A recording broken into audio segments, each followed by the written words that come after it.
The perfect word, Charlotte's Web.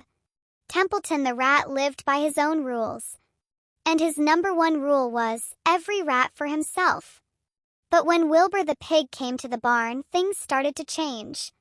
First, Wilbur made friends with Charlotte the spider. Before long, he was friends with everyone, even Templeton.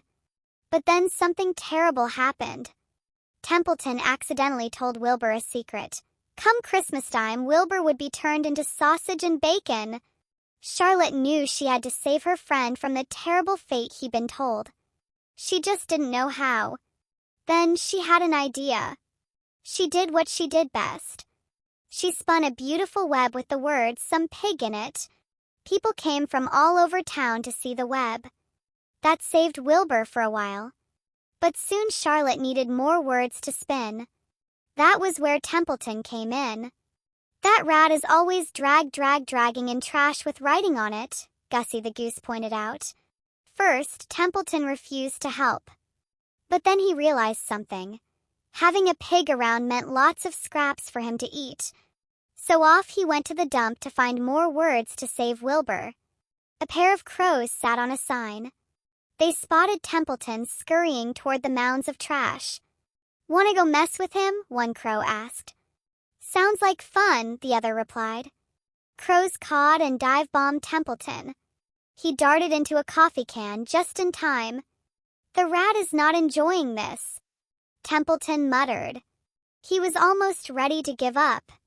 Finally, the crows flew away. Templeton spotted a newspaper. "Hey, look," he said. "Words." He ripped off a piece of the newspaper and carried it back to the barn. Charlotte used the word "radiant" from the newspaper. And again, people came from all over to see her miraculous web. But then Mr. Zuckerman decided to take Wilbur to the county fair. If Wilbur didn't win a prize, he would be turned into dinner after all.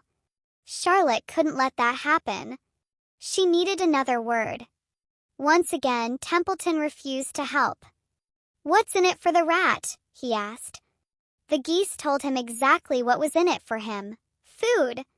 At the fair, there would be sticky, greasy, half-eaten, glorious food everywhere he looked.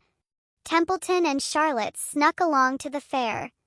"Get me some words by nightfall," Charlotte told Templeton. "Please. You do realize I'm just here for the food, right?" Templeton grumbled. But he went out and found more words for Charlotte. Wilbur looked on as she worked all night to spin another web. Templeton looked up at the word in the web, humble. Wilbur may not have been the biggest or the best-looking pig at the fair, but he certainly had heart. It was the perfect word. Thanks to the rat and a very kind spider, everyone, including the judges, would know how special Wilbur was. He really was some radiant, humble pig. The end.